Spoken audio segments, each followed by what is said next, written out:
Before I begin on the theory of heat and mass transfer, I would like to touch on the aspects of the drying process. The drying process typically occurs in 3 stages, beginning with a settling down period, moving into a constant drying region, and lastly, the falling region. For our experiment, it took us about 20 minutes to reach the constant region, and we noticed that it would take too much time for us to reach the falling region, so we focused on the constant steady state period. Heat transfer was an important theory for this experiment. It is defined as the exchange of energy between a surface and an adjacent fluid.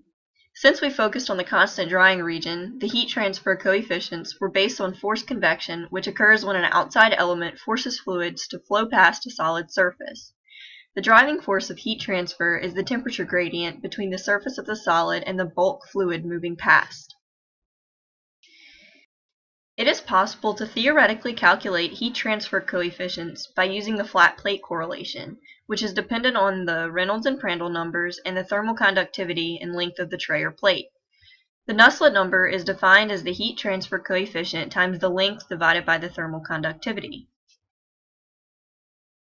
Using the correlation for convective heat transfer over a flat plate and incorporating the Nusselt number, we plotted the results on a log-log plot of the Reynolds number versus the Nusselt number to show how the heat transfer coefficients will theoretically behave. The experimental heat transfer coefficients can be found using the rate of heat transfer, the area of the flat plate or tray, and the difference in temperature.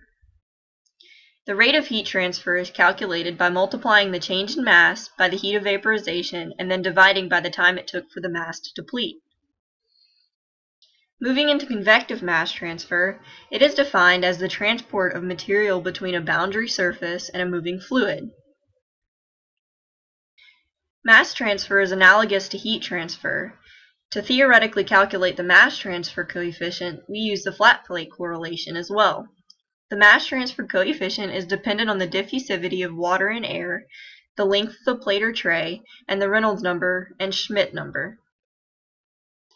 Using the correlation for convective mass transfer over a flat plate and incorporating the Schmidt number, we plotted the results on a log-log plot of the Reynolds number versus the Schmidt number to show how the mass transfer coefficients will theoretically behave.